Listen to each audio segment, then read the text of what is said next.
Okay, so this is what I've learned over this semester. My name is Hayden Lee, and this is my presentation. Alright, so what is anthropology? First things first, anthropology, the basic definition on Google, is a scientific study of humanity and concerned with human behavior, human biology, cultures, and societies in both present and past, including the past human species. This is very interesting. This is a very interesting class for me personally. I love to learn about history and the world, especially groups of people back in time and in different areas of the world, mainly because that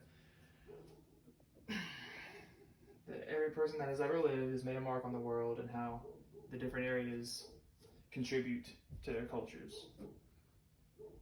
And then when I think of anthropology, one phrase comes to my mind, that it is the what makes you so different. So what makes you different from me? What does one culture have different than another? That is what makes it interesting. What is culture? Culture, when you look up the word culture in Google, it says the arts and other manifestations of human intellectual achievement regarding collectivity. Now let's make this a little easier to understand. Culture is a way that a group of people share a certain way of life together that is intertwined with one another. This includes customs such as art. There's different art in the world, such as in French, American art, Mexico, Russia. All these different areas have certain things that make their art special to them. It sets their art apart. Other things such as food and clothing is different.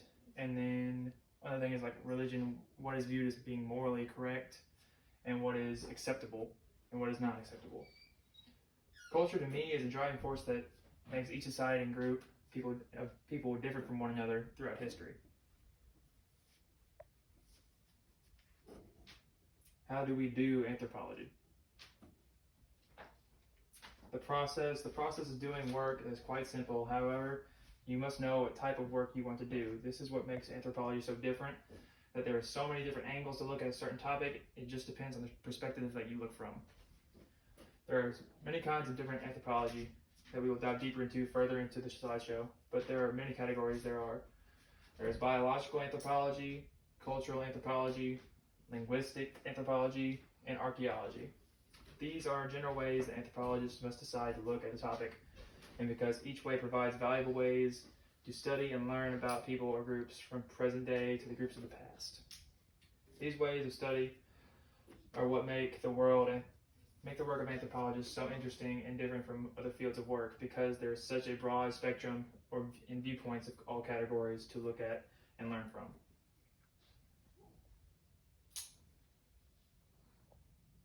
How does culture connect people? First, we look at culture. First, we look at examples that comes with culture. A group of people usually have things in common, and that they do is very similar, whether it be language, the style of clothing, food, religion, religious activity, artwork, politics.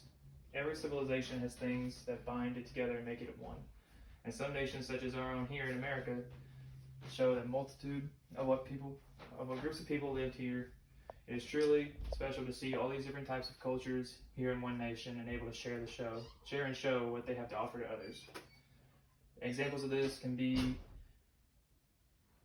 Chinese culture, Japanese culture, restaurants that come with those cultures, so they bring food over here, and that's more of their culture, what makes them different and what they like. Italian people, Greek, Mexicans, and Thai foods. All these different foods come from different parts of the world and different cultures that they originate from.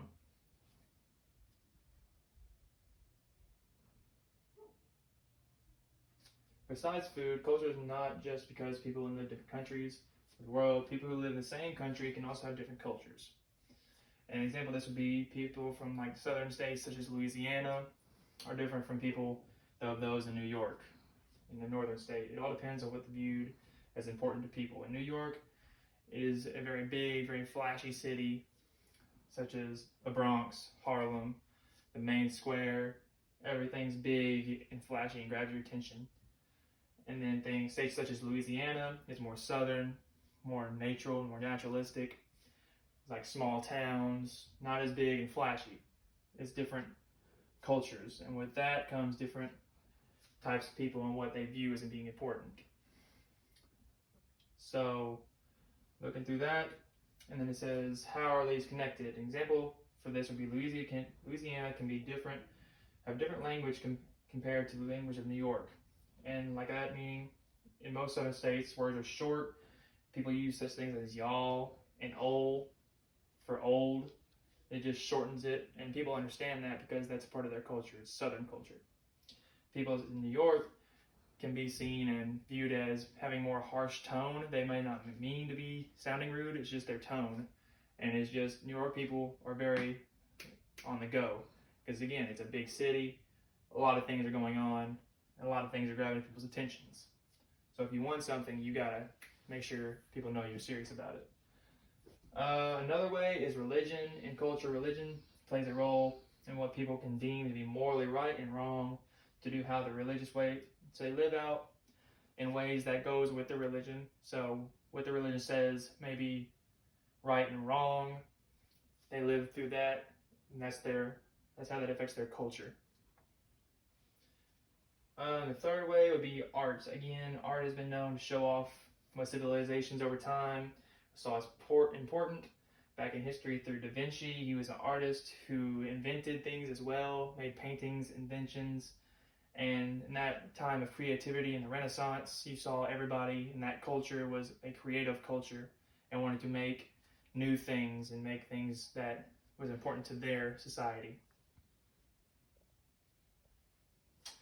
What would I do if I was an anthropologist? If I would become an anthropologist, I would probably investigate the category of the biological anthropology, just because I'm fascinated with how systems work, and like systems such as the body system, how plant system works, and figuring out how processes work is something that I really do enjoy. I like figuring out how things function. What if something fails? What does that have an effect on?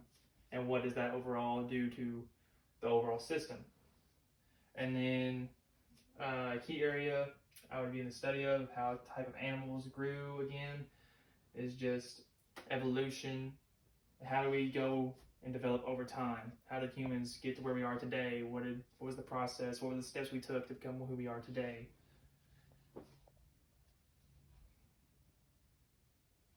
The most interesting thing I have learned in this semester's class, for me, it was always reading these discussion boards, going through that, getting feed from other students, interacting, seeing what their viewpoints were on this. I remember some things were the forms of energy, how we can produce energy, what different ways can we use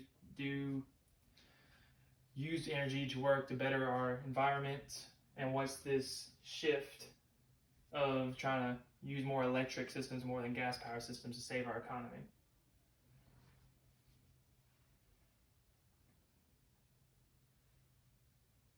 What is something I have learned about this course that I would like to learn more about? For me, again, I would like to learn more about what we talked about in one of our last discussion boards over energy. It just really caught my attention, and I was really into it. And by this, I know that our country is again shifting towards a more electric-powered world instead of a gas-powered world to try to save our economy and make things cheaper and more energy efficient. I want to be up to date on things, and I want to be able to live in the world productively that we are now progressing towards. Chopsticks only work in Paris connections. So this is from the book and the videos that we watched, mostly over the videos, and I read a few of the things of the book, but I really like the videos. So one of the connections was silbo, which is whistling. And from what we can see from watching these videos that were suggested about how communication has changed over time due to things such as the internet and social media outlets such as Instagram and Snapchat, especially during this time in COVID where we rely on internet and Facebook and all these social media outlets to connect with one another since we can't go and see each other in person due to the pandemic. It's really changed how people have communicated over time. And we saw we were going more towards internet-based things a few years ago. But it's really important to remember where it all started and how people communicated and how differently people communicated.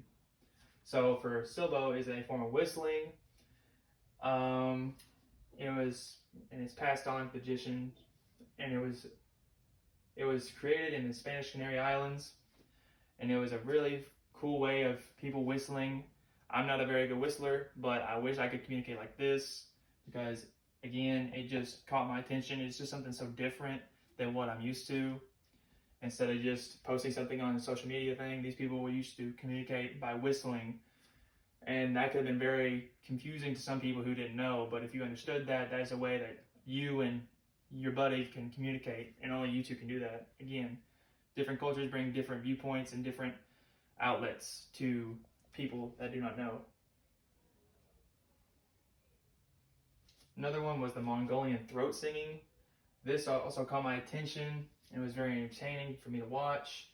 The different sounds that the man could make while he was performing was it kind of like shocked me a little bit, because it was so deep, and he changed his tone by using his nasal passages, his nose, and he used more of his chest voice, and then he used his head voice. And it was amazing to see that, because it can put a lot of stress on your body, and that is hard to do. But again, people in that culture, in that area, learned how to do this, and that made them stand out. That's what's so unique about it, because everybody's different. Everybody learns different things in different ways. And this type of singing was called humi, and it was played on a form of guitar that was shaped differently from normal guitars that we see here today in America. And it was made out of horsehair, and it was called a horse fiddle. How language has evolved by Alex Gendler was the very last video I watched. Again, it was just going into detail about how we think language developed over time, and how different environments shaped and formed these different small villages and groups of people to become different things, and different interactions caused them to learn and produce, again, their own sort of language, and how it was unique to them. I thought the breakdown of language, family, and connection between language and dialect was important, because it also explained better to me, and I grasped a better knowledge of it. And languages can also have many different ways it is spoken or written, while dialect is a form of language that also has different meanings, whereas other cultures have the same words, but it means different things.